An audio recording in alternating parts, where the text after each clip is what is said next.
Nós temos falado de um assunto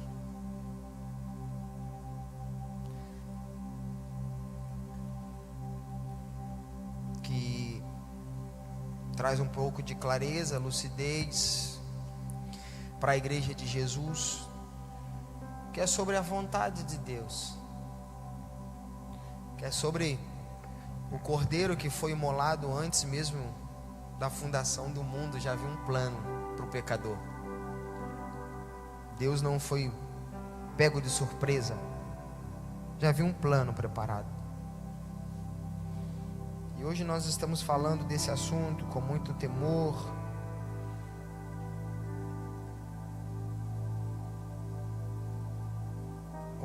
mesmo no nosso coração, de fazer a comunidade, a igreja, pelo menos voltar um pouquinho a refletir sobre esse dia, sobre esse momento, sobre o dia que todo joelho se dobrará, que toda língua confessará, que todo homem se portará diante do seu Senhor, que todo homem passará pelo tribunal de Deus, aonde as nossas obras elas serão julgadas. Nós não preparamos a nossa vida para esse dia. Nós não preparamos o nosso coração para esse momento, mas ele vai acontecer, meu amigo, não se engane. Então eu vou terminar a mensagem de domingo, que nós começamos a falar sobre a graça, sobre o tribunal de Deus, sobre a realidade do tribunal de Deus, que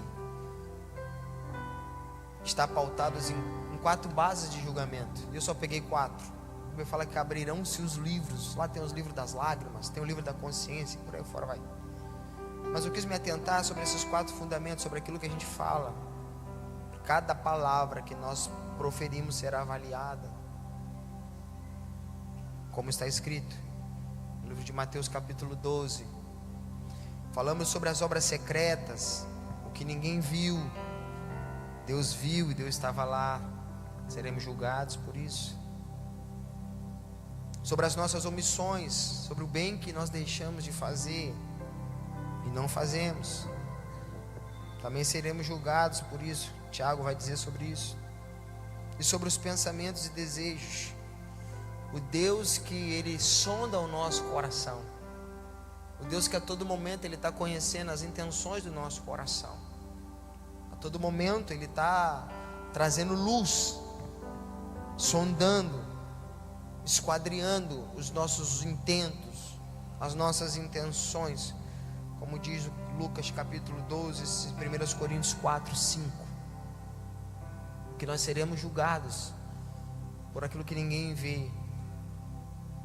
E o apóstolo Paulo, eu vou dar continuidade, nós começamos a falar sobre isso no domingo, Romanos capítulo 7, no verso 7.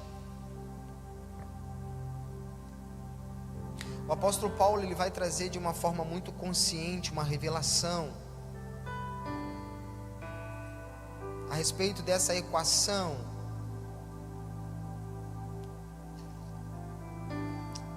sobre um pecado. Porque, irmão, a igreja não gosta de falar de pecado, a igreja gosta de falar de bênção, de vitória, aleluia, de promessa, aleluia, a chave do carro, aleluia, levanta a mão para receber, glória a Deus. Só que nós nos esquecemos da verdadeira e real missão de Jesus. Eu vim buscar e salvar aquilo que perdido está. Eu vim levar os filhos de volta para casa. Nós nos esquecemos qual foi o primeiro sermão de Jesus, que ele demorou aproximadamente 30 anos para pregar. E o sermão foi: arrependei-vos, porque é chegado a vós o reino de Deus. Pastor, por que o senhor só prega arrependimento? Porque essa é a linguagem de Cristo. E hoje eu vou fazer uma matemáticazinha aqui, como a gente falou no domingo, só para você pensar, irmão. Só agradece a Deus por guardar, por proteger, por abrir porta. E ninguém entra num lugar que o céu está esperando. A Bíblia fala, meu irmão, que existe um elo que faz separação entre o homem e Deus, e é o pecado.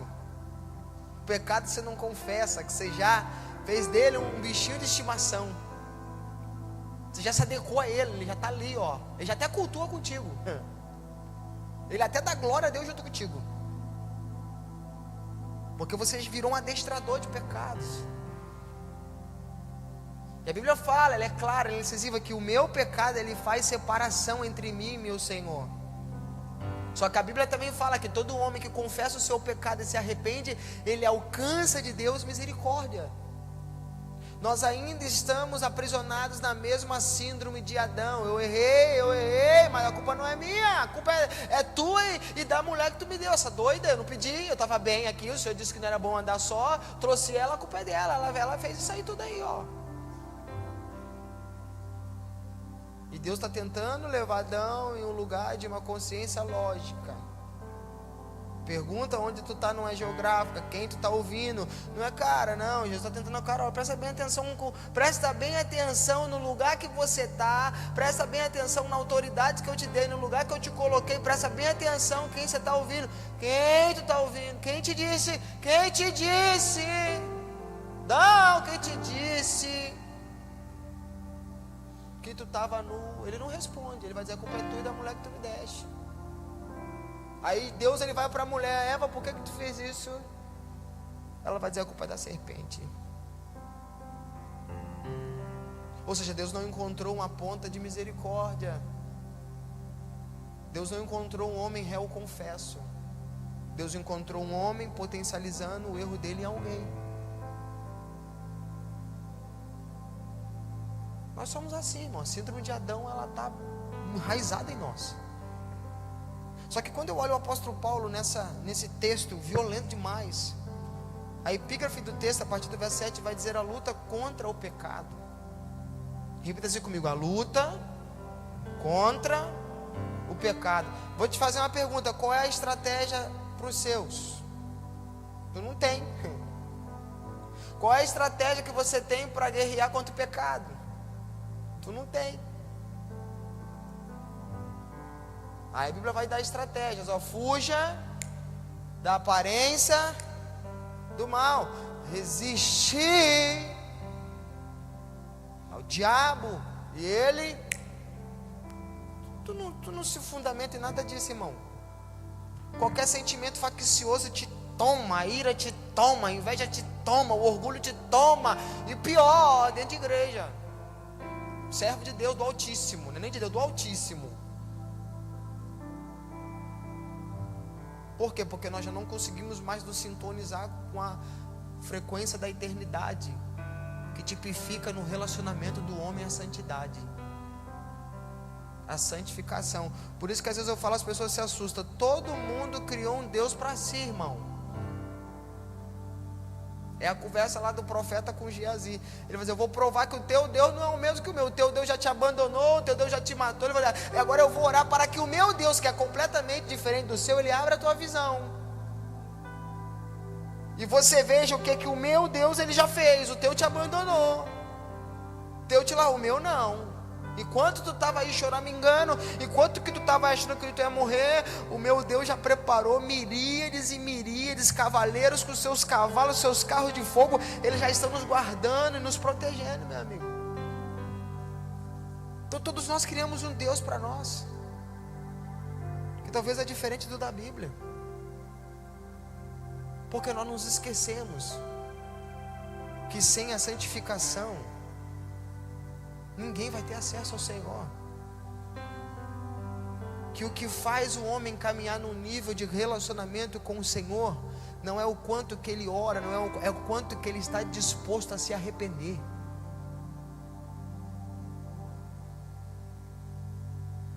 É quanto que ele está disposto a guerrear contra si mesmo.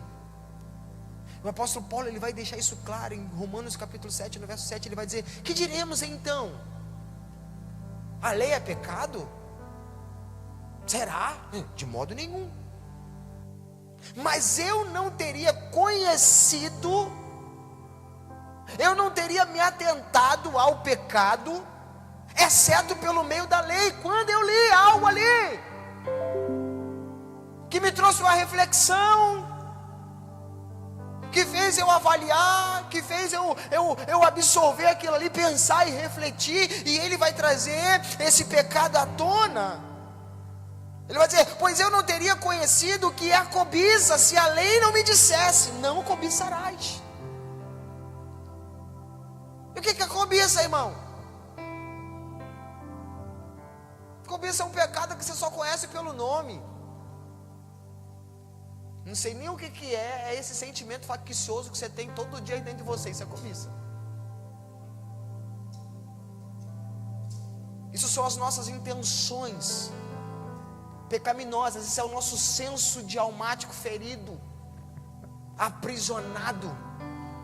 Uma arma letal contra a igreja de Jesus é a cobiça. Por que ela é letal? Porque ela é um fundamento que ninguém vê, irmão.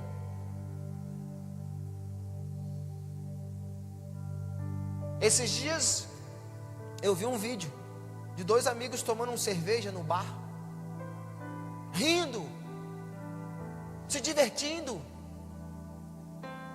parecia tudo normal. De repente, do nada, o outro tira a arma e dá um tiro na cara do outro. Ei!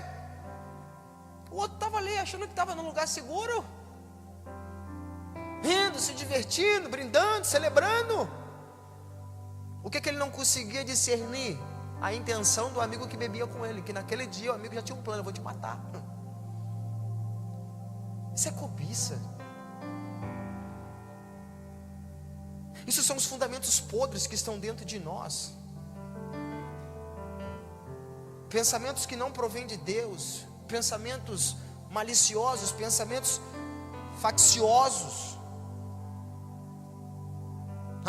O que é cobiça? É o desejo, é a ânsia, é o anseio pelo aquilo que é mal, pelo aquilo que é perverso, pelo aquilo que é proibido. Está fundamentado sobre a luxúria. A cobiça, no termo grego, pautado nas Sagradas Escrituras, é um desejo desenfreado e pecaminoso, que nos corrói, que nos destrói, que nos afasta de Deus. É uma luta que nós como igreja temos, é uma guerra recorrente, pautada nas Sagradas Escrituras. Pensamentos corrompidos, sentimentos corrompidos. Agora o apóstolo Paulo, ele está dizendo: eu vi que eu sou um pecador quando eu li na lei: não cobiçarás. E ali eu vi, cara, eu sou um pecador. Porque esse fundamento aí, esse negocinho, essa palavrinha aí, ela está instaurada dentro de mim. Então o apóstolo Paulo, através da palavra de Deus, através da lei do Senhor, ele vai ter a percepção que a cobiça é um pecado gravíssimo. Que a gente se preocupa, irmão, com o adultério, com a mentira, com o suborno, com o roubo, mas ninguém se preocupa com a cobiça. Nós não conversamos sobre, nós não falamos sobre, nós não pregamos sobre. Porque os 9 mandamentos da Bíblia são visíveis, mas a cobiça é invisível aos olhos humanos. A cobiça é algo que está fundamentado dentro de nós, aonde ninguém vê, só Deus.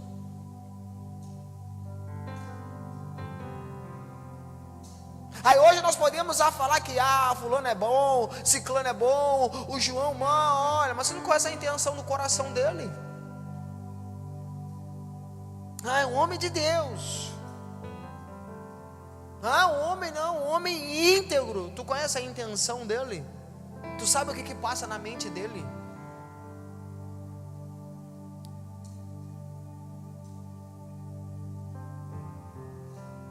Por que, irmãos? Porque nós não adentramos nesses lugares.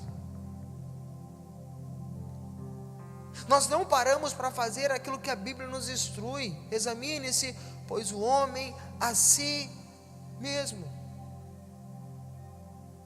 Se examina, faça uma avaliação, veja o que está passando, veja as suas intenções, veja os seus sentimentos. Olha, irmão, tu vai encontrar tanta podridão, mas nós não nos preocupamos com isso. Marcos capítulo 7, no verso 21 ao 23, vamos lá ver o que está escrito.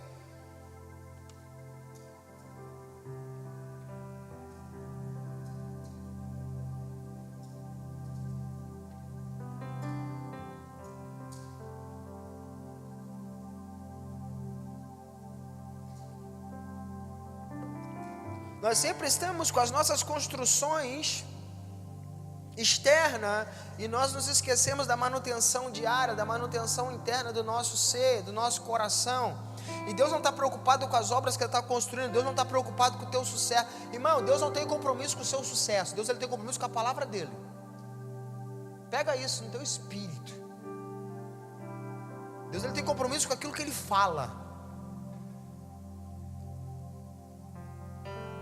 Na maioria das vezes o que é fracasso para ti é sucesso para Deus. Nos maiores momentos da tua vida, Deus, será que você não está me vendo? Deus, eu estou perdendo, eu perdi o emprego, a minha vida, eu estou destruído. Aí Deus fala, quanto mais tu está perdendo a tua vida aí, mais eu estou ganhando você de volta. A tua oração mudou. Agora tu já está falando sobre a minha vontade, tu já está querendo conhecer a minha vontade. Tu já está falando para mim fazer o que eu tenho que fazer, que tu está disposto a fazer. Então a vida é assim, enquanto tu perde eu te ganho. A gente não para perceber, irmão. E por isso nós estamos perecendo, porque nos falta o conhecimento, não a respeito da vida, a respeito do nosso Senhor, a respeito de Deus.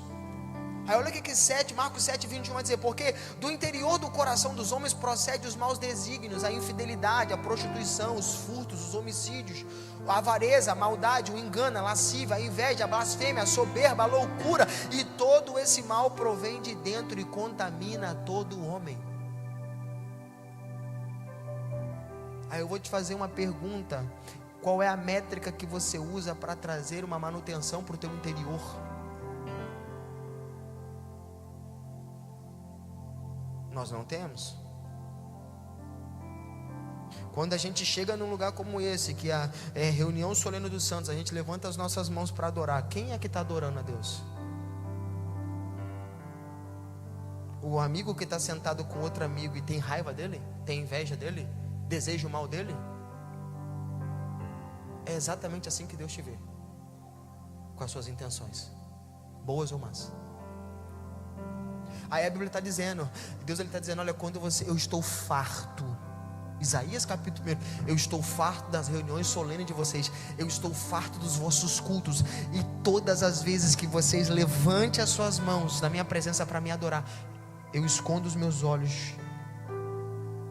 Todas as vezes que vocês abrem a boca para orar, eu tapo os meus ouvidos. Aí ele vai dizer, por quê? Porque quando eu olho para vocês, eu enxergo um corpo completamente apodrecido, adoecido, putrificado, feridas não tratadas. Esse povo me honra com os lábios, mas a intenção do coração deles é completamente contaminado. A gente não prega sobre isso, irmãos.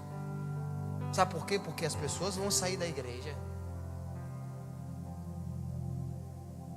E a Bíblia fala, vai chegar um tempo que a palavra de Deus ela vai ser como comichões.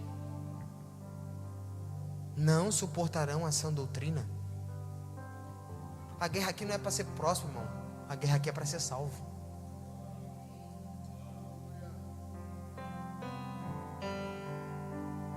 Agora, se você fazer um autoexame, vai lá. Maus desígnios, caça dentro de você que você vai achar.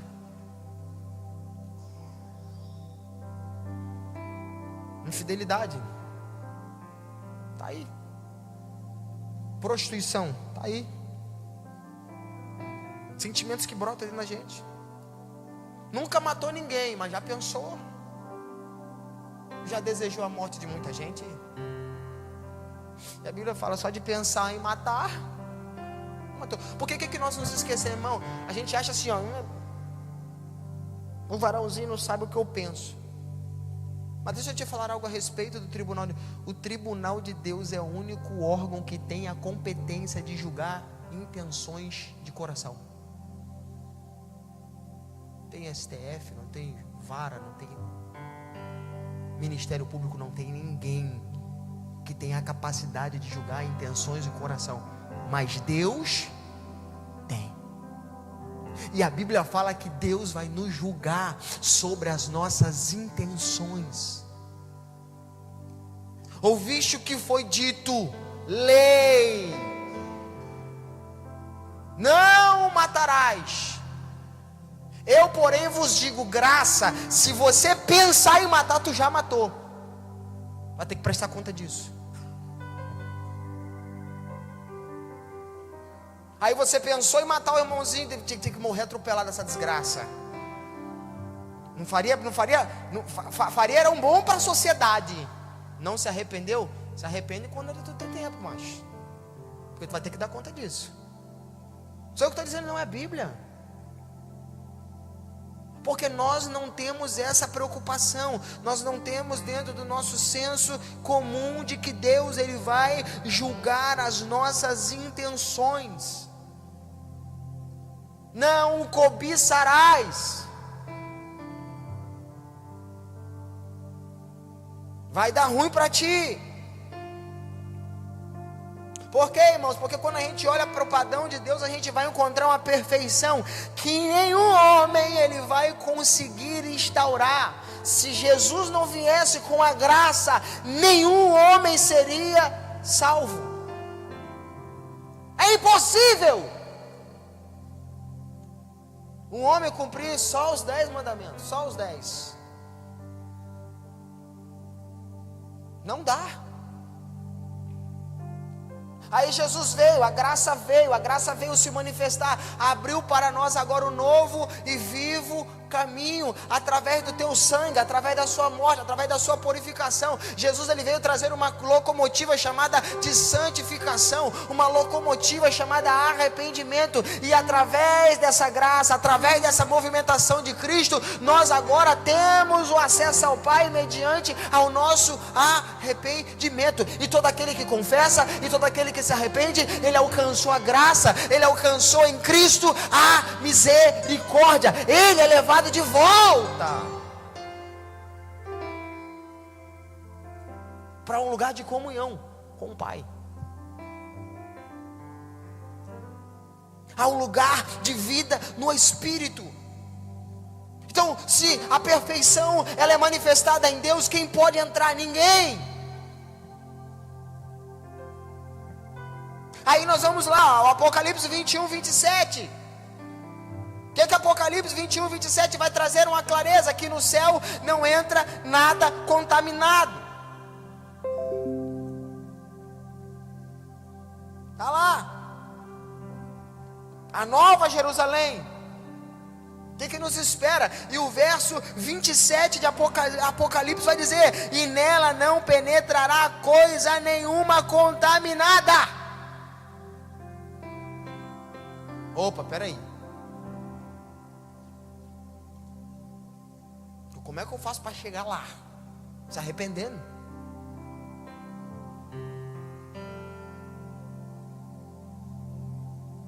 Andando pelo novo e vivo caminho, andando com a graça. Irmão, existem 2 pecados que se você cometer vai dar ruim. Uma é a blasfêmia contra o Espírito Santo, não tem nem conversa.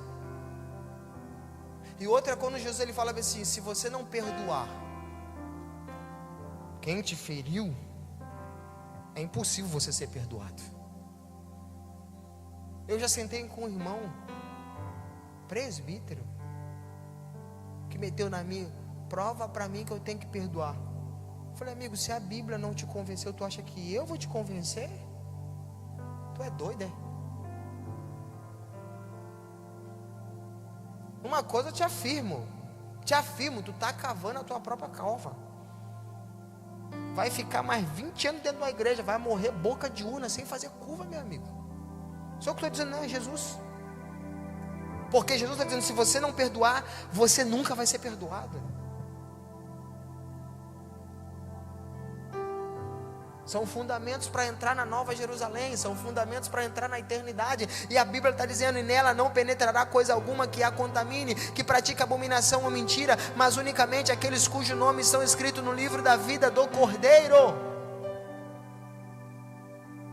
Quem dá acesso ao Cordeiro, quem dá acesso ao Cristo, quem dá acesso à graça. E a graça, ela não é uma graça barata. uma graça que não me transforma, não me salva. Porque o Cristo veio nos levar de volta para casa. E como? Através do arrependimento. Agora nós temos a obra da substituição do Cristo que veio nos justificar mediante a nossa fé. E quando eu olho para esse Cristo, eu vejo esse Cristo trazendo para mim uma clareza. Isaías 53, verso 6. Vamos lá, vamos ver o que aconteceu.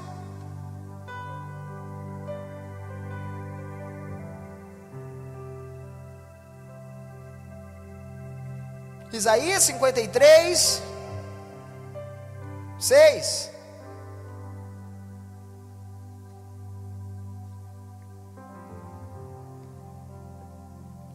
Diz assim: todos nós andávamos desgarrados como ovelhas, cada um se desviando pelo seu próprio caminho, mas o Senhor fez cair sobre ele a iniquidade de todos.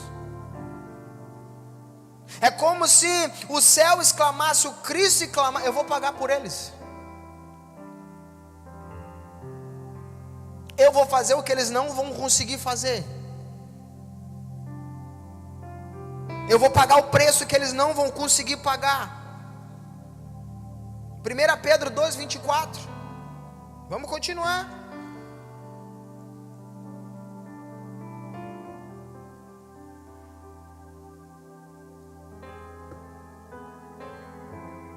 Vai acompanhando aqui, ó. Diz assim: Ele mesmo carregou em seu corpo sobre o madeiro os nossos pecados. Esse pecado não é dele, é nosso. Ele carregou em seu corpo sobre o madeiro os nossos pecados, para que mortos para os pecados, vivamos para a justiça, e por suas causas, por suas chagas, nós fomos sarados. Porque você estava desgarrado como ovelha, mas agora se converteu ao pastor e bispo da sua alma. Você agora tem um pastor. Você agora tem um senhorio. Você agora não perdeu mais o senso de direção. Você tem alguém que morreu no seu lugar e que veio a esse mundo buscar e salvar todo aquele que estava perdido, e agora faz para você um convite: olha, eu posso levar vocês de volta para o Pai, eu posso levar vocês de volta para casa, eu posso levar vocês de volta para o colo do Pai, mas ninguém vai ao Pai a não ser por mim. Eu sou o caminho, a verdade e a vida. Quer caminhar comigo todos os dias, todos os dias, todos os dias, todos os dias? Negue-se a você mesmo. Aí eu vou te fazer uma pergunta, irmão. Tu tem 30 anos de convertido, você não aprendeu a negar a si mesmo. A gente pensa que é o dia que a gente entrega a nossa vida para... Não, irmão, é todo dia. Nem isso você sabe. Pastor, como é que eu sei que eu estou fazendo a vontade de Deus? Quando você não está fazendo a tua, pô. Quando é sacrificial. Aí nós temos uma geração que quer seguir Jesus confortável. Ai, irmão, não entendo isso não. De verdade, isso não entra na minha cabeça não. Nós estamos diante do Senhor que fez cair sobre ele a iniquidade de todos nós. Nós estamos diante do Senhorio que levou sobre si todos os nossos pecados. Por isso que ele vai dizer: olha, o fardo é suave, julga leve, vem. Vem caminhar comigo. Gálatas capítulo 3, verso 1 mais 3, 13. Gálatas 3, 13. Vamos conferir o que está escrito lá. Vai vendo, irmão, o que Jesus fez por você. Só isso já deveria ser suficiente para você entrar por essas portas salmodiando, glorificando, exaltando e bendizendo o nome do Senhor Jesus. A Bíblia vai dizer 3,13 de Gálatas: Cristo nos redimiu da maldição da lei, tornando-se Ele mesmo maldição em nosso lugar. Olha só isso. Pois está escrito: maldito todo aquele que for pendurado no madeiro.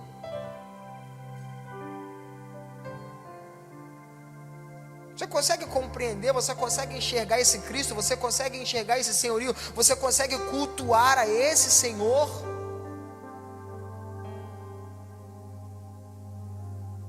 Qual é a nossa parte agora, irmão? Se Ele fez tudo isso, o que você precisa fazer para continuar se conectado a esse Senhor?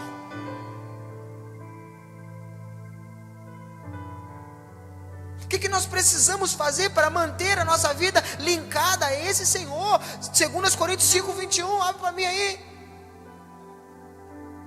Vamos ver, irmão. Vamos ver aí, vamos para a Bíblia. 2 Coríntios 5:21.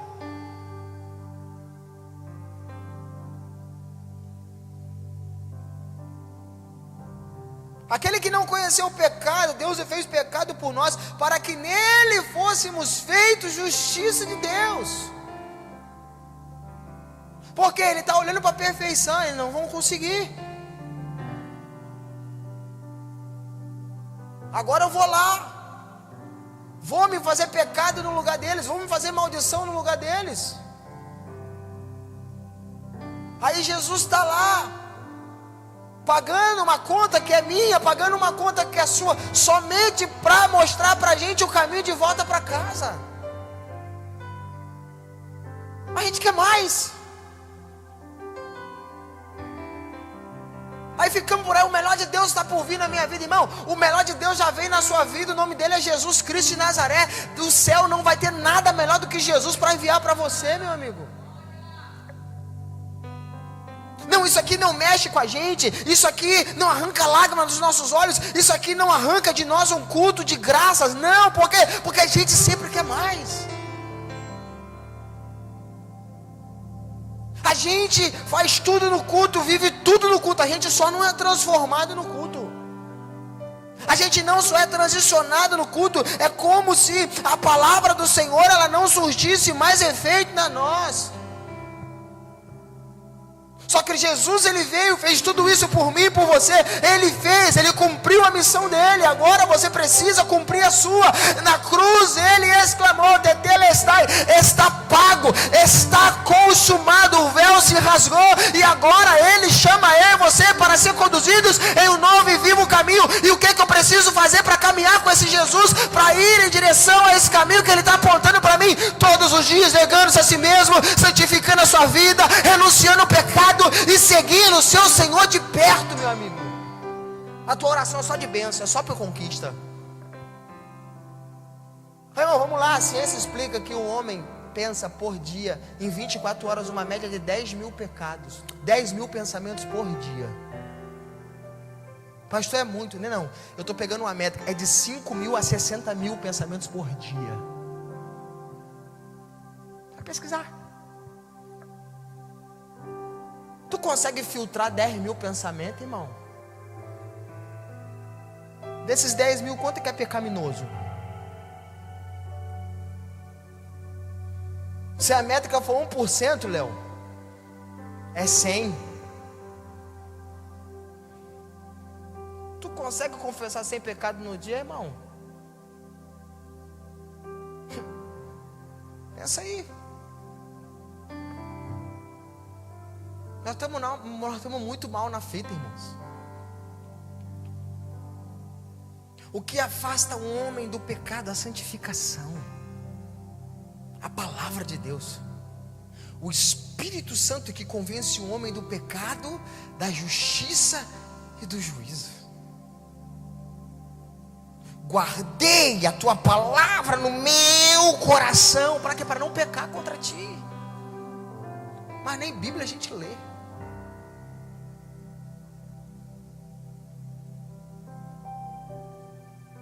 Nem Bíblia a gente lê. Talvez a única oração que você faz na tua vida é quando você está num culto, o pastor ora, ela libera um monte de palavra, a tua oração é só quando o pastor fala assim, todos digam, aí você fala amém.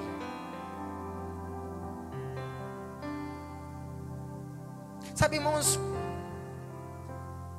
parece uma palavra simples, mas não é.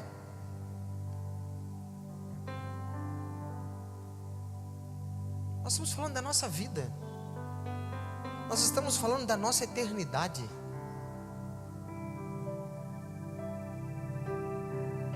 Nós não preparamos. Irmãos, uma vez eu estava no mercado com a minha esposa. Assim, ó. Uma mãe e um filho rindo. Rindo, aquela coisa gostosa. Um momento descontraído, rindo assim, ó. A gente na fila para pesar o legume. Se eu falar que foi em segundos, eu acho que eu vou até mentir. Foi em milésimo de segundo. A mulher caiu. Infarto fulminante. Não passou mal. Ai, meu Deus. Aconteceu. Eu tô bem, não. Não. Assim, rindo, brincando. Puf, caiu. Morreu. Não teve, aquela ali não teve tempo para nada. A Bíblia fala, é como um ladrão. Pau. A gente não está preocupado. A gente não prepara para isso, irmão. A gente não reflete sobre isso. Porque nós somos uma geração que não investimos na nossa eternidade. Nós somos uma geração que vive de momentos. Só que nós nos esquecemos que nós estamos cultuando a um Deus que tudo que Ele faz, que toda a movimentação dele é uma movimentação para a eternidade.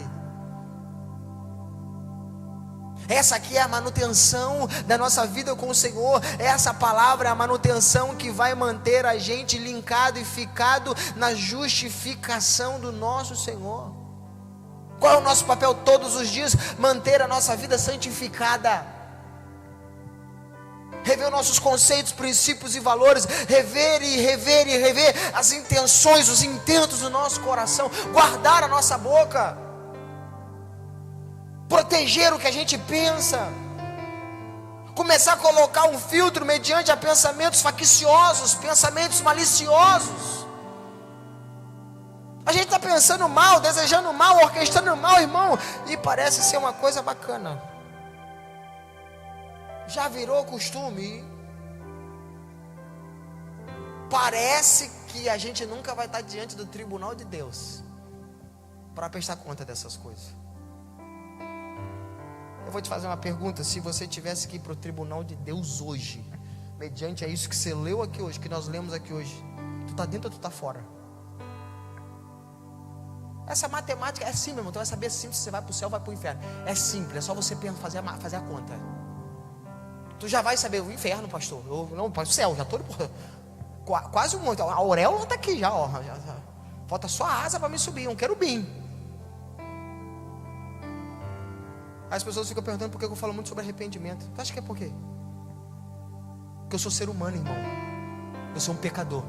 Talvez desse aqui, se juntar todo mundo aí, não dá 1% do que eu sou. Eu sou um pecador. E talvez eu estou pregando para muito santo. Então de pecado eu entendo. De uma mente caída eu entendo. De um senso carnal que todos os dias quer desvirtuar, eu entendo. Oro todo dia. Santifico a minha vida, guardo meu coração. E vou repetir, de pecado eu entendo. Eu entendo mesmo. Então quando eu vos falo, eu não estou informando vocês algo que eu estou lendo na Bíblia. Não. Eu estou falando de diário. Eu estou falando de uma realidade nua e crua de todo ser humano. Eu não sei você, irmão. Eu não estou aqui preocupado se você vai ser próximo, se você vai ser rico, se você vai ser, se os desejos do seu coração. Eu não estou preocupado com isso não, irmão. A minha preocupação é que você seja salvo. Então, igual o apóstolo Paulo, a oração e o desejo do meu coração para com essa congregação é que vocês sejam salvos. É que vocês tenham uma afirmação que se tudo se findar agora, eu sei para onde que eu estou indo. Por quê? Porque o que Jesus fez por mim não foi em vão, nem vai ser em vão. Jesus Cristo não trouxe um elo de justificação sendo um processo, foi um ato único. E o que Jesus ele fez? Jesus Cristo declara a Deus que o culpado pelo pecado da humanidade foi levado sobre ele. E agora Deus declara o culpado como justo por causa de Cristo. Então todas as vezes que ele puxa a tua ficha lá, sabe quem que ele enxerga? O Cristo. Eu paguei por isso aí. Aí todo dia quando você erra, você está lá: Pai, me perdoa. Oh Jesus, me ajuda aí. Oh meu Pai, o diabo está esbofeteando a minha face, esse pecado, me ajuda. Então um Senhor que confia tanto em você, que ama tanto você, que tem tanto amor por você, que conhece você, que está falando: Paulo, aquieta a tua alma. O meu poder, ele se aperfeiçoa nas suas fraquezas, filha. Olha o que Jesus está dizendo para esse cara. É Jesus dizendo: eu mais cresço em ti, é na sua vulnerabilidade confessada. Aí o que a gente faz com o nosso pecado? Oculta, bota para debaixo do tapete. Ninguém viu, meu amigo. Mas Deus viu. E Ele vai te julgar por isso. Nós teremos que prestar conta por isso. Então quando Deus puxa a ficha, Ele vai ver o Cristo. Colossenses 3:3. Com Bíblia.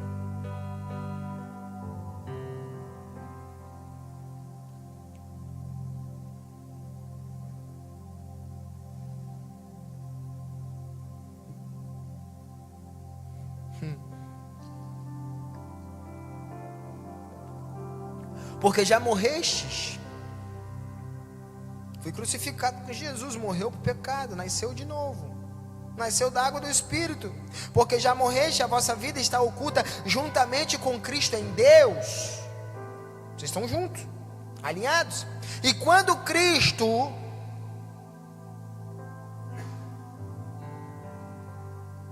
que não é um meio de você conquistar nada,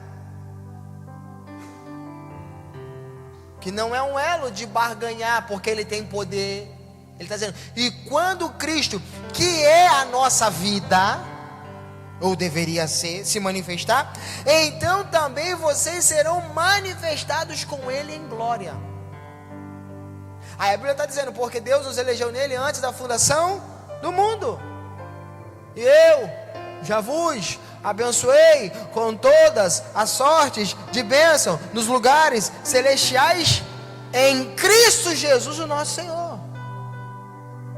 A salvação está lá, a bênção está lá, a justificação está lá, a autoridade está lá, está tudo em Cristo, irmão.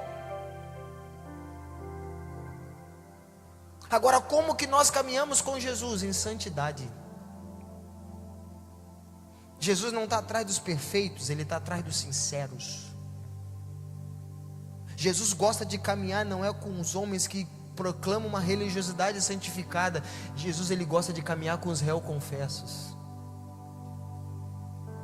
Homens que não barganham, homens que não justificam o seu pecado, mas que literalmente declaram: eu sou um pecador.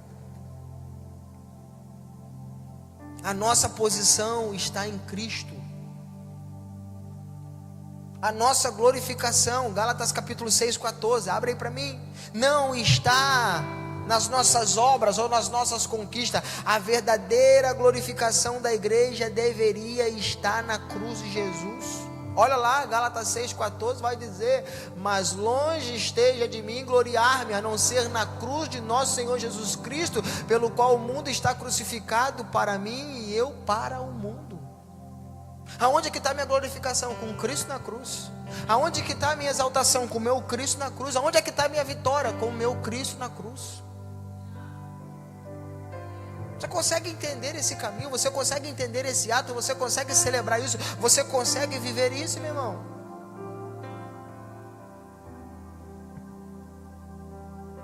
Desfrutar da graça na sua totalidade.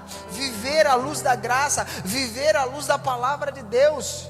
Cumprindo aquilo que Jesus, Ele trouxe para a gente como fundamento, para que a gente possa caminhar perto dEle, tomando a sua cruz, seguindo Ele de perto, todo dia, caminhando no caminho que traduz para a gente a verdade revela para mim e para você, a verdadeira vida que está na pessoa de Jesus, não no trabalho, não no casamento, não no dinheiro, não num sonho, meu amigo, mas em Cristo. A igreja de Jesus que caminha perto de Jesus, tudo vai convergir nele, é Ele.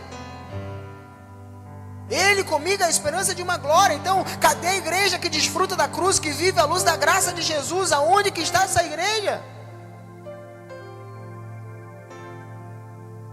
Nós somos a geração que temos uma convicção: eu creio que o perdão do Senhor na minha vida, ele já foi concebido. 1 João 1,9. Eu gosto muito desse assunto, irmão. Uma palavra complexa para você entender, mas eu amo muito isso. Se confessarmos os nossos pecados, ele é fiel e justo para nos perdoar os pecados e nos purificar de toda a justiça. Talvez a última coisa que você faz com Jesus é isso aí, o que deveria ser prioridade.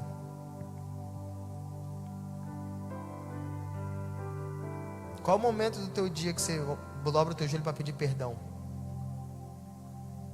Qual o momento do teu dia que você dobra o teu joelho para Jesus? Vamos sentar aqui que eu preciso confessar algumas coisas aí. Não tem, irmão. Então eu te pergunto, em que base está fundamentado o teu relacionamento com Jesus? Se o pecado que você cometeu, não se arrependeu e não confessou, afastou você dele, como é que está isso aí?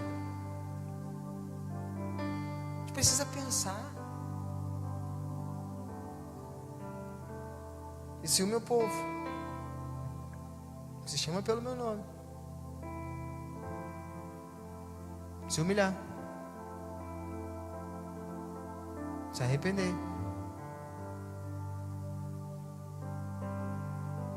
clamar, confessar, eu os ouvirei dos altos céus e sararei a terra.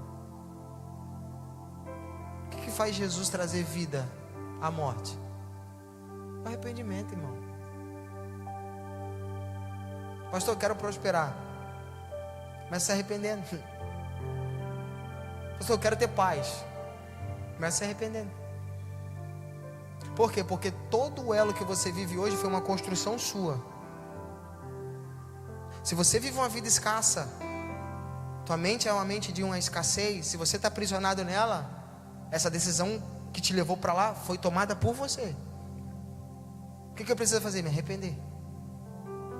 Porque quando eu me arrependo, eu volto para o senso original. Quando eu me arrependo, eu faço o techuvá. Eu faço o caminho de volta para a origem. Qual é a origem? O homem que foi formado, criado à imagem e à semelhança de Deus. O homem que tem o governo e o domínio de si mesmo, pautado no fruto do Espírito. E o homem que governa a si mesmo, ele vai conseguir governar muitas coisas. Só que segundo a Bíblia, nós somos uma geração que não temos nem mais o domínio próprio. O que esse homem vai governar? Nada. Porque nem o governo dele mais ele tem. Pastor, como é que eu sei que eu estou desgovernado? É só você olhar para a tua vida. É só você olhar para o que passa na tua mente, que já não tem mais um filtro. É só você olhar para o pecado que te rodeia, para o pecado que está fundamentado dentro de você, o pecado de estimação que você alimenta ele todo dia, que fez de você um prisioneiro. Você vai ver que você já não tem mais domínio de si mesmo. Embora você esteja numa casa, embora você esteja numa igreja, embora você esteja num ambiente de oração, embora você esteja num ambiente que a palavra de Deus ela é liberada, embora você esteja num ambiente de adoração, nada disso consegue surgir o efeito a ponto de te libertar desse pecado que tem te aprisionado. Irmão, isso aqui é sério. Se nós fôssemos ouvir, a maioria de nós, um diagnóstico, o diagnóstico seria: todos estão em câncer em fase terminal, respirando por aparelhos. É sério. Misericórdia, Jesus, é misericórdia mesmo. Eu tive uma visão na minha vida. Uma visão. Há um tempo atrás, meu pai é um homem do monte. Meu pai gostava muito de ir para o monte. Ele falou: filho, vamos lá para o monte. Eu fui com ele subir o monte. Aquele troço assim que você subia assim, negócio. Aí já sobe pecando, né? O que eu vim fazer aqui, Jesus? Olha esse negócio. Papai, pai, eu não acredito que tem que fazer isso aí para Deus ouvir a gente. É necessário isso mesmo? A gente subiu. Chegamos lá no monte, não tinha ninguém. Subimos. Aí eu deitei na pedra, cansado, deitei na pedra. Daqui a pouco eu chutei assim, ó. Bum! Chuva. mas caiu uma chuva. Aí eu já pedi perdão, Deus, se foi porque eu falei aquilo na subida lá, me perdoa. Eu tive uma visão clara. Eu vi um tribunal. E eu assistia naquele tribunal um julgamento, um homem chamado pelo nome de João, nunca me esqueço.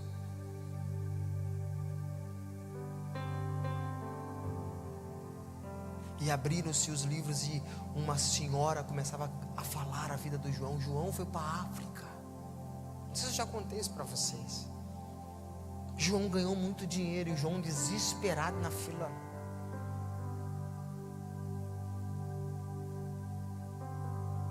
E a mulher falando, contando, de repente o João pede a fala e fala: Senhor, eu acho que o João foi errado, porque eu nunca tive essa história. E o homem que estava naquele tribunal julgando: não, ela está lendo a primeira história que foi escrita para você que você não viveu. Essa era a tua história original. A gente vai falar para você da sua vida. E no final daquele tribunal, o juiz daquele tribunal, ele lançou uma sentença. Ele falou: infelizmente, 90% das pessoas que vão ser salvas já foram, porque de resto vai ficar muita gente para trás. Muitos são chamados, mas poucos são os escolhidos. Os escolhidos aqui não é que Deus ele faz você, não. Escolhidos aqui são aqueles que ouviram e obedeceram, ouviram e praticaram, ouviram, entenderam e desfrutaram. Eu nunca me esqueci daquele momento que eu vivi com o Senhor. Nunca me esqueci.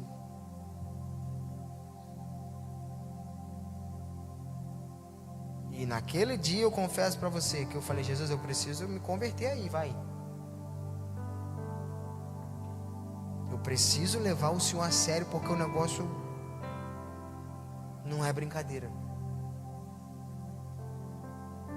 Porque, irmão, se Jesus veio para nos libertar, se Jesus veio nos dar paz, a gente precisa fazer essa pergunta: por que nós não temos paz?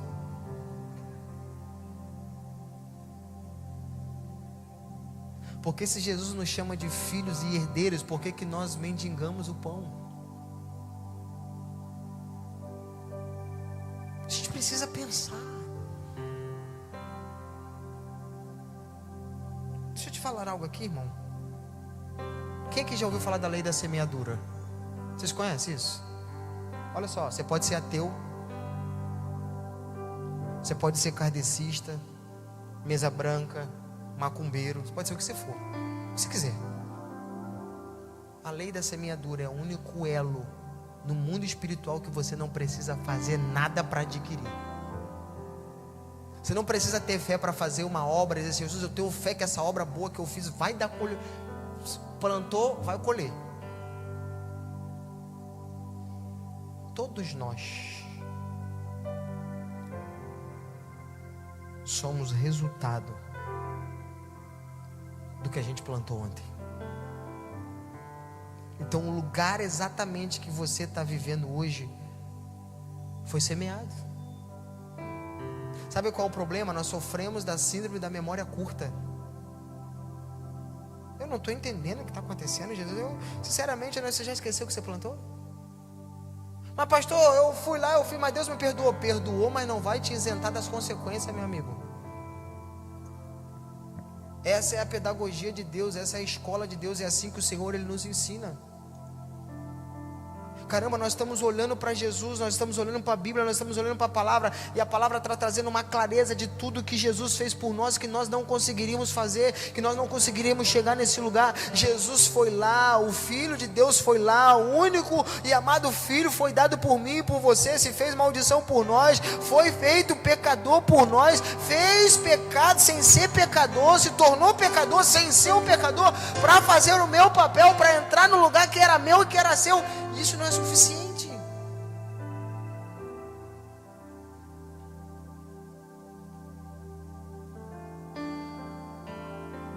Da gente começar a olhar os ensinamentos, os fundamentos de Jesus e levar Jesus a sério. Efésios capítulo 2, verso 10. É um elo de viver em santidade, não para ser salvo, mas porque nós já fomos salvos. Agora qual é o meu papel? Jesus, ele morreu, ele transportou a gente das trevas para a sua maravilhosa luz, estando em nós mortos nos nossos delitos e nos nossos pecados. Ele nos tirou daquele lugar, nos deu vida, nos lavou, nos remiu, nos transportou para o império, para o reino do seu amor. Para quê, irmão? Para a gente ter vida, e uma vida rica em abundância. Aí nós estamos tão perdidos, que nós estamos indo para uma igreja brigar por aquilo que já é nosso. Aí nós fazemos agora o culto da prosperidade, e vai todo mundo lá, faz voto, faz carta, faz isso, faz aquilo e faz aquilo outro. Aí o pai olha para ele e fala: cara, vocês não entenderam nada, vocês são filhos, eu não vou abençoar vocês, eu já abençoei vocês. Só que a mesma Bíblia vai dizer: e se o herdeiro ele for um menino, ele nada difere de um escravo, mesmo sendo ele dono e senhor de tudo. Aí nós estamos sendo levados por um monte de vento, de roda de doutrina. Por quê, irmãos? Porque nós não sabemos quem nós somos. Aí nós estamos na igreja, nós estamos em oração, brigando por aquilo que já é nosso. Ó, irmão, o dia que você conhecer o pecador que tem aí dentro, eu duvido que você vai ter tempo para pedir para Deus alguma bênção. O dia que você olhar para a tua vida com um ângulo da Bíblia, com um ângulo de Deus, com a visão, tu vai ver, meu amigo, o quanto de trabalho você vai dar para você mesmo. A ponto de você entender, quando ele fala assim: eu estou falando para você que o teu problema é você não conseguir renunciar a si mesmo. Você é ruim, cara. Isso é você, está conhecendo você, né? Viu, tu é perverso, tu é malzinho, tu é... Por isso que eu estou dizendo, renuncie a si mesmo. Porque essa versão caída sua não é boa. Você é mau. Jesus ele fala assim: ó, embora vocês sejam maus. Quem está dizendo isso, irmão? Jesus.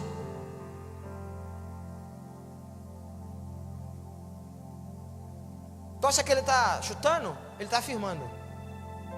Embora vocês sendo maus, vocês sabem dar boas coisas para os vossos filhos, quem dirá o vosso Pai que está no céu? Nós somos maus.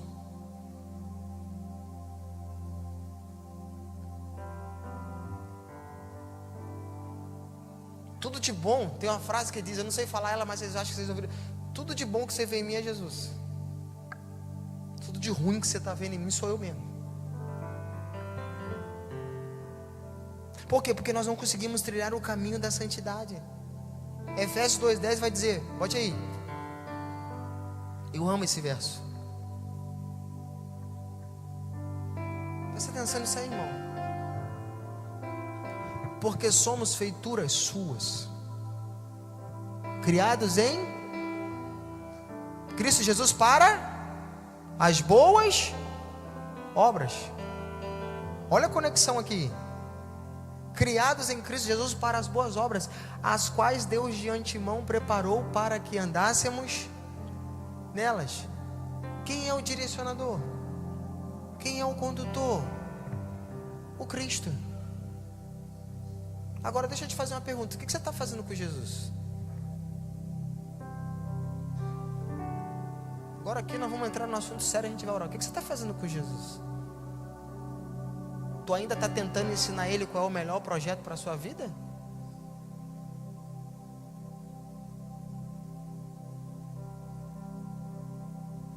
Tu ainda está ensinando para Ele qual é o melhor caminho para você, qual é o melhor emprego, tu ainda está nesse lugar? Te afirmo te dizer, você não conhece Jesus. Porque o dia que você conhecer o Cristo, você vai ver a grandeza dele. Você vai ver o poder que está nele. Você nunca mais vai instruir ele, ensinar ele a fazer nada. Muito pelo contrário, você vai desejar viver sobre a tutela dele. Dependência.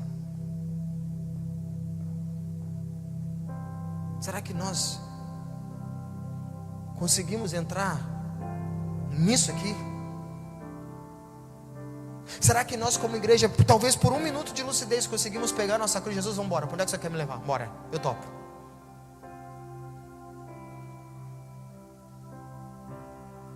Ou será que nós ainda estamos decidindo se a gente entra na condução dele? Se o Senhor fizer aquilo ali para mim, Jesus, eu vou entregar minha vida para o Senhor, eu vou ser o pastor que o Senhor falou que eu seria.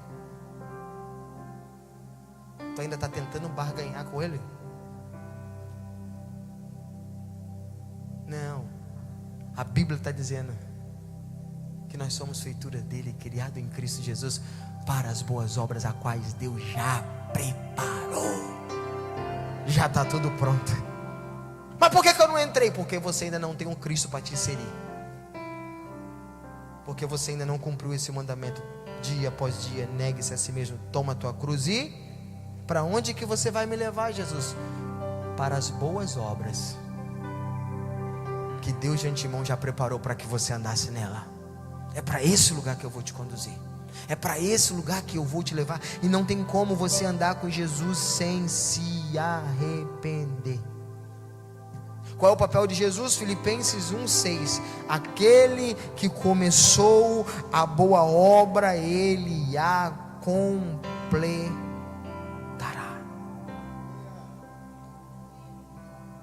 Não se esqueça de um fundamento: sem Cristo, todos nós seremos julgados pelo tribunal de Deus. Todos. Porque todos pecaram e destituídos estão da glória de Deus. Mas pela fé na obra consumada de Cristo e pela sua graça, nós somos declarados nele justificados. Nós não estamos sozinhos nesse lugar. Então será que nós estamos vivendo a vida manifestando a glória de Deus ou a nossa? São equações que nós precisamos avaliar. Romanos capítulo 5, verso 1 diz: justificados, pois, mediante a fé, nós só temos paz com Deus por causa de Jesus Cristo. Por meio de Jesus Cristo. Porque o que nós somos, irmãos? Pecadores. Mas com Cristo, justificados.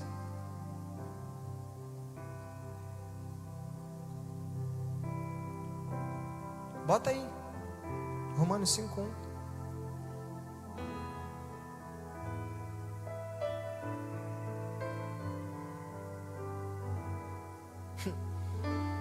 Tendo sido, pois, justificados pela fé, temos a paz com Deus, só por causa dele. Yeshua, que nos devolveu o poder de se reconectar com o Pai. O pecador está lá o L. Quem está lá? O Cristo. Ô Pai, trouxe alguém aí.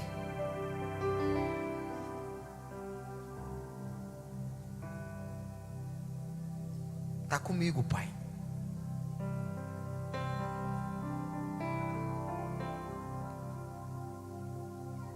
Está comigo.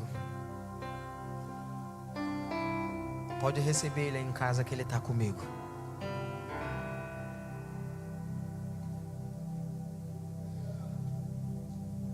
Eu justifiquei, eu amei primeiro. Eu dei minha vida por ele. Pode receber ele em casa.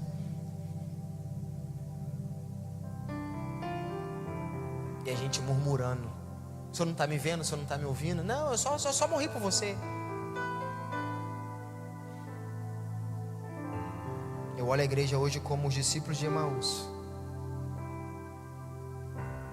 É o discípulo de Emaús tentando provar para Jesus que ele está morto. E Jesus tentando provar para o discípulo de Emaús que ele está vivo. Porque nós somos uma geração que sempre estamos em fuga, irmãos.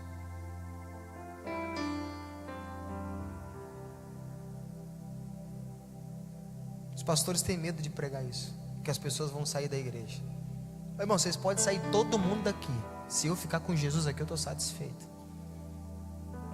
Eu comecei a minha vida ministerial como pastor de igreja, eu, a minha família e os meus amigos. Ficamos 1 ano sem placa. Por quê? Porque nosso papel era estar num lugar cultuando. Quem quiser que vir, que venha.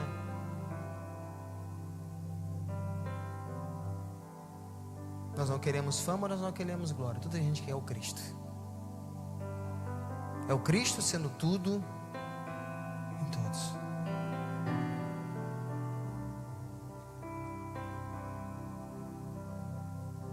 Pergunta que eu vos faço: onde é que Jesus se encontra na sua vida? Pastor, Jesus é o centro, é mesmo? Com essa mentalidade sua aí? Com esses sentimentos facciosos que você tem, com esse orgulho, com essa inveja, com essa soberba, com essa mentira, com esses desejos impuros aí, é mesmo? Pensa bem, pensa direitinho. Você tem dificuldade de saber quem Ele é, vai para a Bíblia. Você vai saber quem Ele é. A gente precisa acordar, irmãos.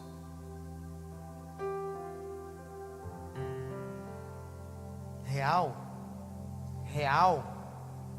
a gente precisa nascer de novo.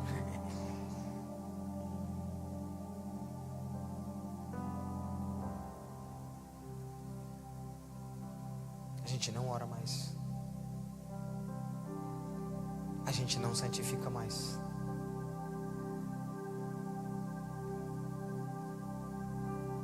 A gente já não sente mais nada, talvez. Mas nós estamos nos cultos. Lágrima dos nossos olhos. Arrependimento.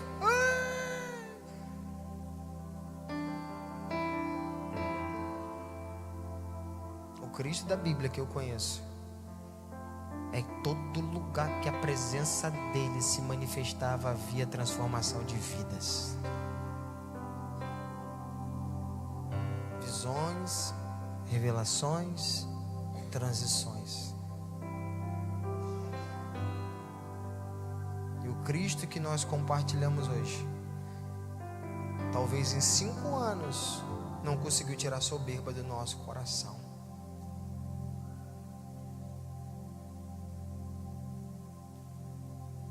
Acho que a gente precisa rever algumas coisas.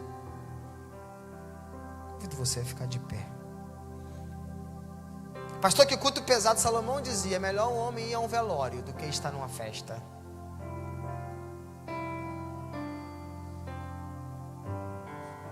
Por quê, pastor? Porque você já viu que você vai numa festa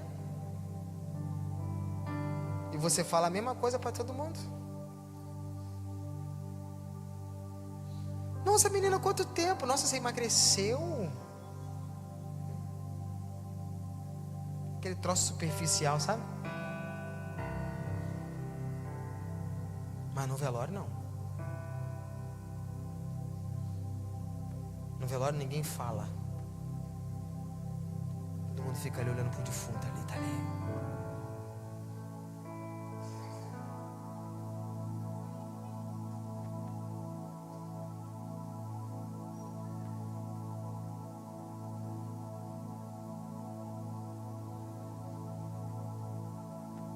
Refletindo na vida.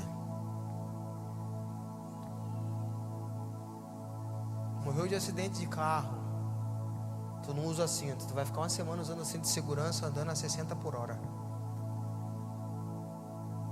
Porque você foi ministrado.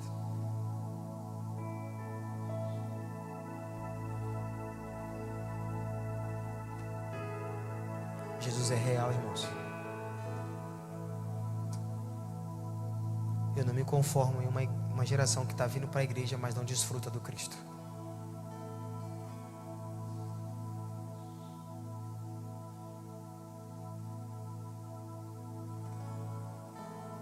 Eu não me conformo numa geração que só pede, mas não agradece. Obrigado, porque ao meio-dia o sol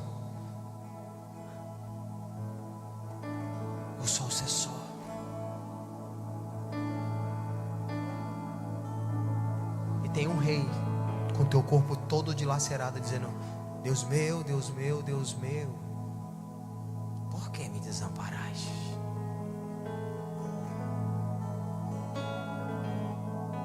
Sendo apedrejado na cruz, Flávio José disse que pessoas jogavam nele fezes. Nós não somos melhor do que eles, não, irmãos.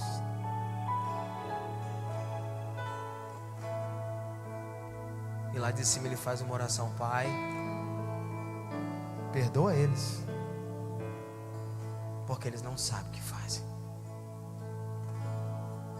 Talvez a oração de Jesus pelo Wesley ainda continue sendo a mesma: perdoa ele, Pai. Ele não sabe o que ele está fazendo.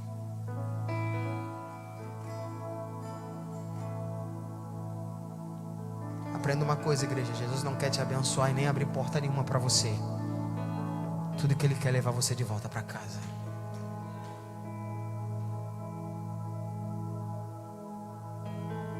Tudo que Ele quer é revelar para você a graça, a locomotiva que vai fazer você acessar um lugar de santificação.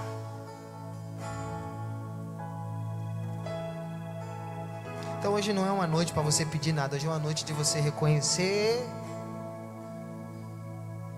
quem você é.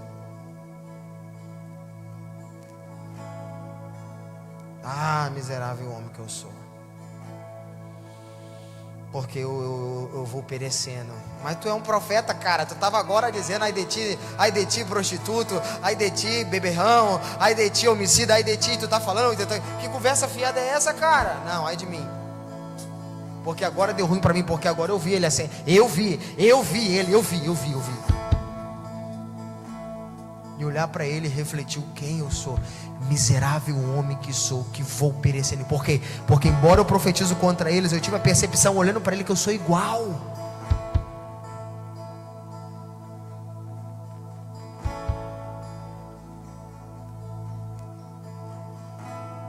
Real, nós só temos direito a um clamor. Um clamor. Brasil, escuta isso aqui. O Brasil só tem direito a um clamor. Não é aviva, não é manda fogo, não é batiza com o Espírito Santo, é perdoa-nos. Nos perdoa. Temos falado como filhos, temos falado como igreja, temos falado como sacerdotes, temos falado como ministros.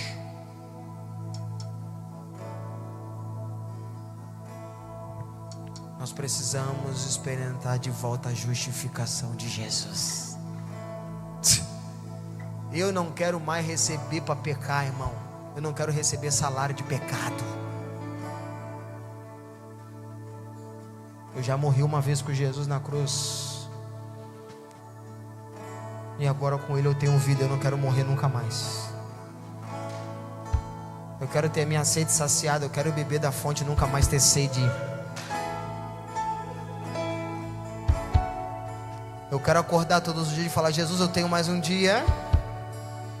O Senhor me deu mais um dia. Então vai ser um dia para glorificar o Teu nome. Vai ser um dia para transmitir a paz para as pessoas. Hoje uma pessoa chegou: pastor, o senhor chegou. Toda vez que o senhor chegou, parece que quando o senhor chega, o senhor transmite uma paz. Eu falei: não sou eu não, mas é o Cristo que eu entreguei a minha vida. Você não está sentindo eu não, você está sentindo a presença dele. Então não é mais um dia para me projetar, não, é mais um dia para que o Cristo seja revelado através de mim. É mais um dia que Ele me deu para que a glória dele venha manifestar em mim, para que eu possa ser o sal da terra, para que eu possa ser a luz do mundo, para que as pessoas enxerguem em mim um espelho chamado cristão, um homem que carrega dentro de si a manifestação do reino de Deus, uma fonte que jorra água viva todo dia, expressando a graça, a justificação, a manifestação do Cristo, sendo tudo em todos nós, meu amigo. Isso é igreja. Isso são os filhos de Deus.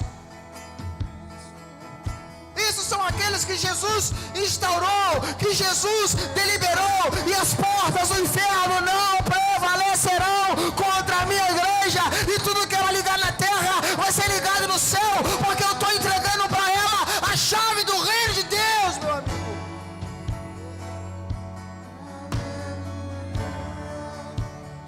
Não, eu não quero andar na frequência da terra, eu não quero andar na frequência da mídia, eu quero andar na frequência do céu, eu quero falar sobre coisas eternas, eu quero falar sobre o coração do Pai, eu quero ser envolvido com os projetos do Pai. Que ganhar dinheiro que nada, dinheiro é segundo plano, dinheiro é mais coisas. Eu tenho uma prioridade: buscar primeiro o reino de Deus e a sua justiça, meu amigo. Esse é o papel da igreja de Jesus. Uma igreja que está buscando se santificar. Uma igreja que está guardando o seu coração. Uma igreja que sabe a importância de ler a Bíblia, a importância de consagrar, a importância de orar, a importância de se arrepender. Uma igreja que está todos os dias andando sobre as ministrações e sobre as instruções do Pai.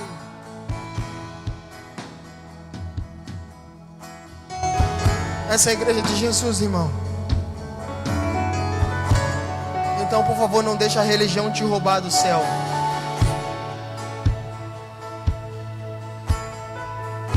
Eu sou o que a Bíblia diz que eu sou. Eu sou o que o Pai diz que eu sou. Eu vou conquistar a minha herança, aquilo que o Pai tem preparado para mim. Nada mais e nada menos, nada fora da vontade daquele que me criou, meu amigo. Então, se eu pudesse te dar um conselho nessa noite, eu diria para você: se arrependa. Se arrependa do que você fez, se arrependa do que você não é. Se arrependa. Coloque a sua boca no pó, porque talvez ainda exista uma esperança. Pai, nós entregamos a nossa vida, Senhor, diante da Tua palavra.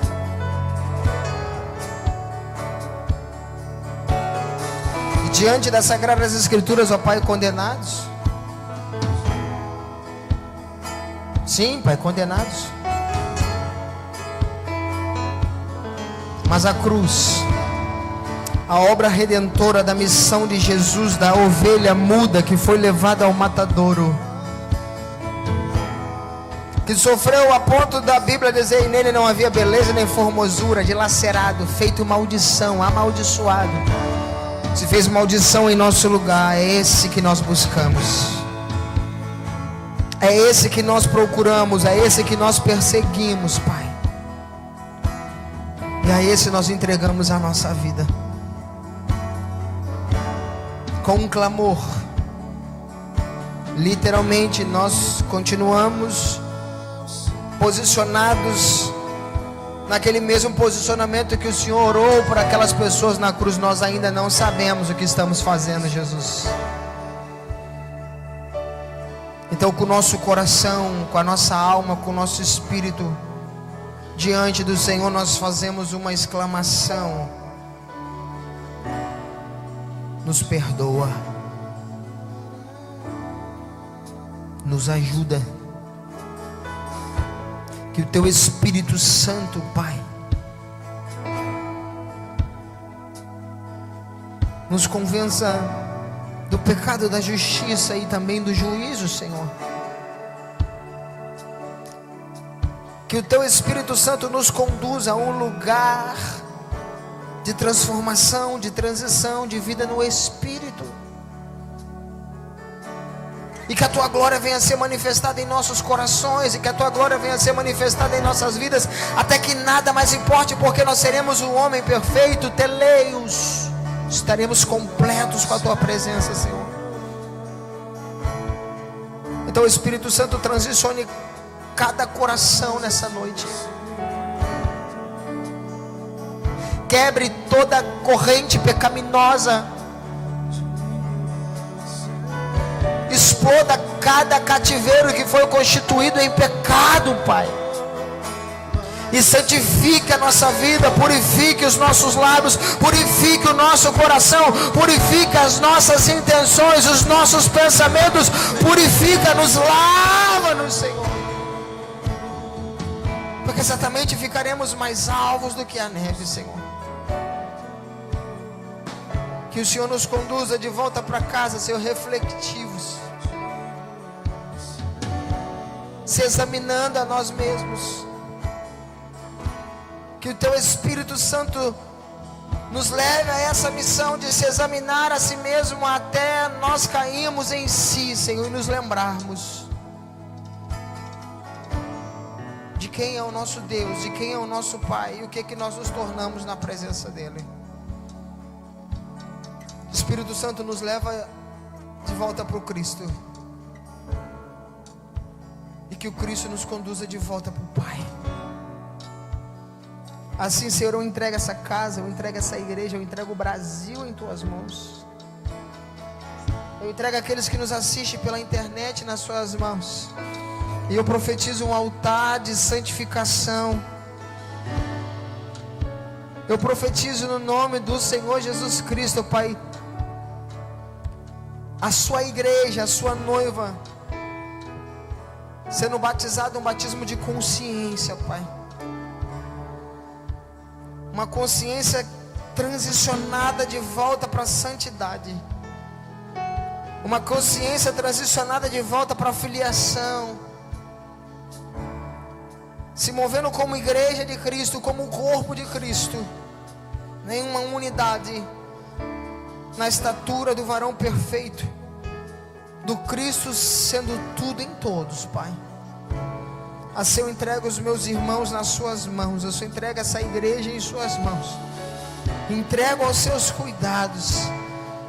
E te faço uma petição: faça o que o Senhor tem que fazer, Senhor. Mas por favor, nos leva de volta para casa. Essa é a oração que eu faço pelos meus irmãos, pela minha nação, pela minha casa, pela minha família. Nos leve de volta para casa, Senhor. Nos leve de volta para o Pai. Essa é a oração que eu faço, no nome de Jesus. E graças a Deus. Meu irmão, nesse mesmo espírito eu quero convidar você a ofertar. Quero convidar você a dizimar.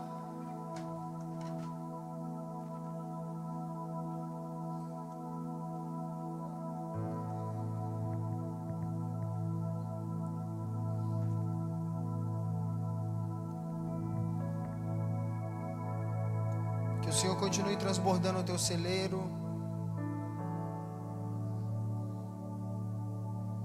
Que o Senhor derrame sobre você uma mentalidade de filho.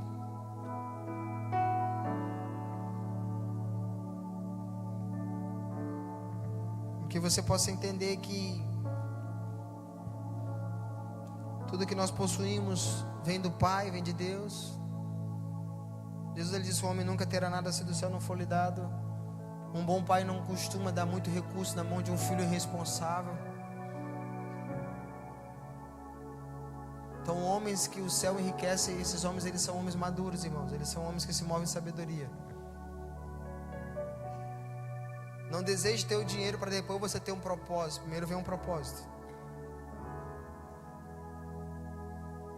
Todo o dinheiro que passa pela minha mão hoje, ele só passa pela minha mão por causa de um fundamento. Eu já sei o que eu vou fazer com ele.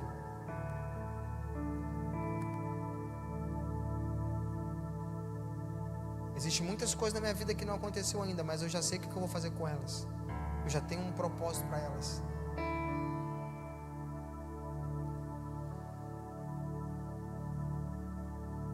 Então não peça nada para o Senhor se você não tem um propósito para aquilo que você está pedindo. Vai ler Gênesis 2, irmão. A Bíblia vai dizer: não caiu o orvalho do céu, não choveu sobre a terra, porque se cai orvalho e chove sobre a terra, as plantas iam nascer, as sementeiras iam dar os seus frutos. Ele fala assim: e não choveu e não caiu orvalho, porque ainda não havia o homem para lavrar e para cuidar da terra. Ou seja, Deus, ele só faz crescer alguma coisa se tem alguém disposto, disponível para cuidar.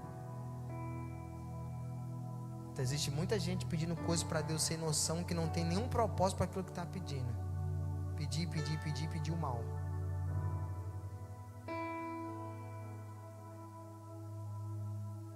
Gostou? Eu tenho lá, meu filho está com 15 anos. Está trabalhando. Essa hora ele deve estar trabalhando. Estuda de manhã, chega em casa, almoça e vai para o trabalho. Filho, você está onde? Pai, estou aqui, pai, ó, falta 300. Ora aí, pai, ora aí. Você não quer comprar nada não? Falta 300 para me bater minha meta. Mas por quê? Porque eu quero abrir minha loja. Aí esses dias meu amigo chegou para ele e falou assim: cara, se acontecesse isso na sua vida, e achou que ia pegar despercebido. Eu falei: vai, trouxa. Meu filho sabe o que quer, porque tem um propósito para muitas coisas já na vida dele. 15 anos. Aí o meu patrão olhou para ele e falou assim: esses meninos aí vai passar a gente. Eu falei: pode ter certeza que vai. Tem um propósito antes de desejar ter recurso. Isso é fundamento, irmão. Isso é bíblico. Deus não vai colocar nada na sua mão que você não esteja disposto a cuidar. Se você ficar milionário, o que você vai fazer? Você vai falar assim: vou comprar uma casa. E depois, vou viajar à Europa. Você não tem um propósito, irmão. Você tem uma aventura. São coisas que a gente precisa entender para desfrutar.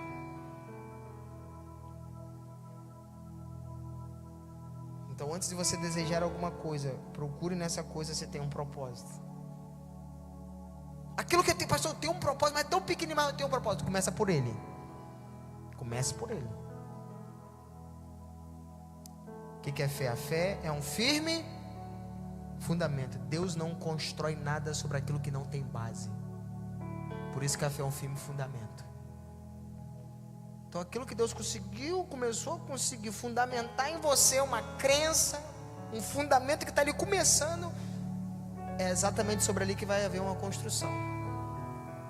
E desce a chuva, e corre seus ventos, vem a tempestade, bate, ela fica intacta, de pé, porque ela tem fundamento. Então, antes de pedir a Deus dinheiro, riqueza, tem um propósito para isso. Amém? Que você possa ser muito